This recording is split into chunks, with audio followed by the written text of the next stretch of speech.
So you're intrigued by the idea of maybe becoming a rideshare driver, but you're skeptical at the same time, right? Want to know what are some of the cons? That's what this video is going to be about. Let's dig into it. So one of the biggest cons for me personally was that when I was not working, I knew that I could be making money, right? I could be doing something productive. I could be out there driving. So it can be kind of a nagging thing, but it can be beneficial at the same time. So what that did for me is I ended up just getting out there like 50, 60 hours a week a lot of times and just and driving 50, 60 hours a week because I was just able to make that much more money that way.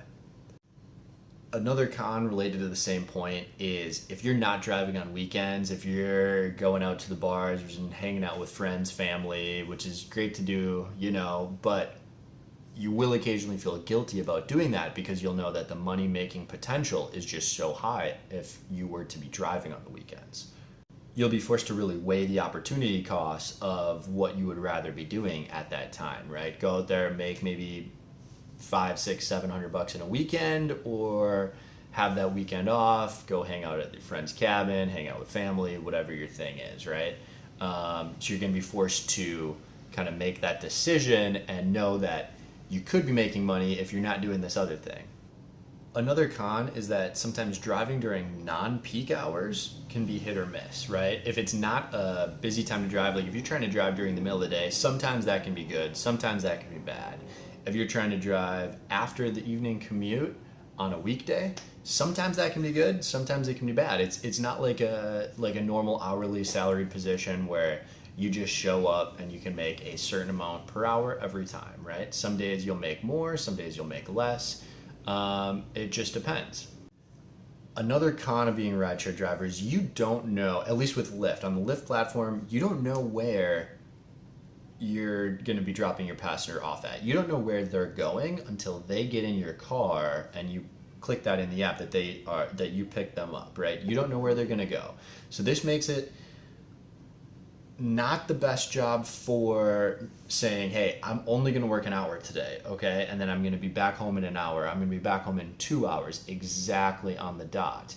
Because if that's what you're looking for, this isn't going to be the best job for you, because you might pick someone up that's 2 minutes from where you are, drive to them, pick them up, and maybe you're in Uptown area and you have to drive them to St. Paul. Well, if you're only working for an hour, then you're turning the app off and you're driving empty back to St. Paul, back to Uptown. So this, you will end up making a lot more per hour the longer that you have the app on. The longer that your time slot is that you're accepting rides for, the more that you will make per hour. I would honestly not recommend even turning the app on if you only plan on accepting rides for an hour or maybe even 2 hours. It really depends on how much money you plan on making in a session, what your goals are. But I would say it's way better to work for like 2+ hours at a time in a shift than anything less than 2 hours. One thing that's usually awesome but can definitely be a con is that you have no idea, what your next interaction with your passenger is going to be like. Like sometimes someone will get in your car and they will be just a complete, you're just not going to jive with that person, and hey, tough luck. Like, it's part of the gig. You're not going to love everyone. Give them 1 or 2 stars and send them on their way. You know what I mean? Like, it'll happen sometimes. All right, another con can be driving drunk people around, okay? Most of the time, drunk or tipsy passengers are gonna be the most fun passengers that you're gonna have. They're that much more outgoing, more talkative. They'll tell you about anything and everything on their mind, right? It's a ton of fun. But if you spend a lot of time driving at bar close, you gotta be ready for pukers because they're out there. It's just, sometimes someone is gonna puke in a car. Hopefully it's not your passenger, right? But it can happen. It's something you gotta be ready for. Just put garbage bags in the pockets behind the seats, and if you got someone that looks like they might puke, like, let them know that that's there, or even get it out for them. Stick it in their hand. Tell them to stick their whole head in that.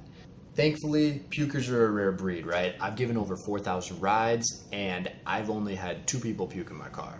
So the first time someone puked in my car, it was actually a pretty funny story, right? So I get this, I get a ping for a passenger that I had actually picked up like several times before. This girl that, a sorority girl from Dinkytown.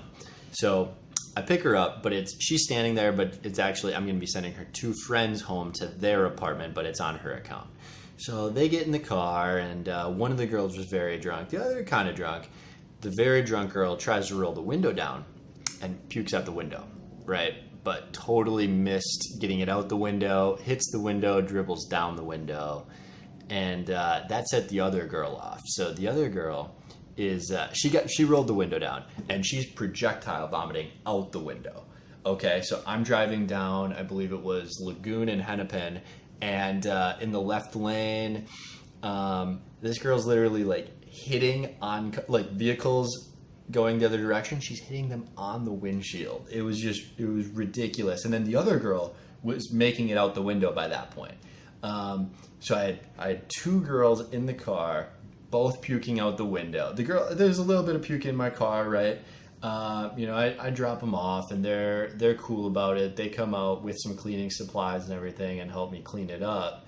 And then after that, you know, my night's over. I take pictures of the damage, submit it to Lyft, spend a little bit more time cleaning it up, like maybe another hour just being like really, really particular about absolutely everything, and hour and a half, and get paid an extra $150 for that. Now, thankfully, that was towards the end of my night anyway, so I actually ended up making a lot more that night than I normally would have. And that last $150, I got paid that for basically an hour of work for cleaning it up. So it absolutely sucked to have to do that, but at the same time, puke didn't gross me out that much, and I was able to make a ton of extra money from it. So my second puke story was a little different. After I had that first experience and submitted the pictures to Lyft, got paid the $150, I did some more research onto what is the maximum fee that Lyft will charge a passenger and pay to you, right? And I discovered that that's actually $200. So I checked, I Googled to see what can you do to try to get that $200, right? And all the answers in all the forums were saying, zoom in as close as you can, just stick the camera as close to the puke as you can to make it fill up the whole screen, get all the chunks in there. So when I had the second passenger, I had just like a little blotch on the floor mat like this big, okay? Not bad at all. It barely even smelled, didn't take that long to clean it up. Stick the camera right over that, right? And got paid $200 for that one, and it only took me less than 30 minutes to clean up. So that, you know, it sucks having someone puke in your car, but it's really not the end of the world.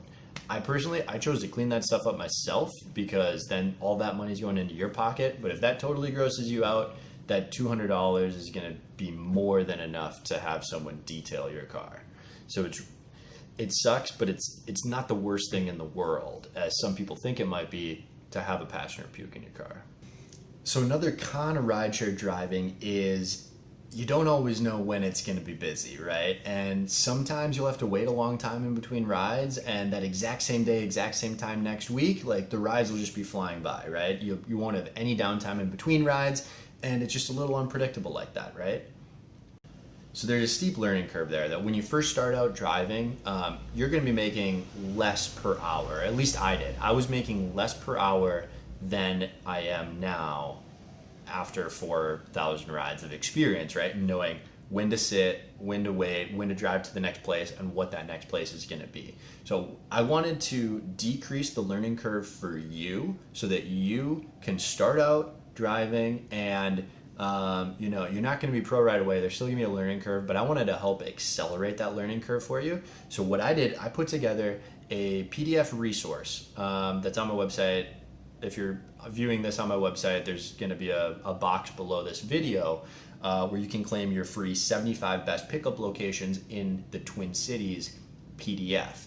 And what that's going to do, that's going to tell you the best places to be, and where they are on a map so you can find them all.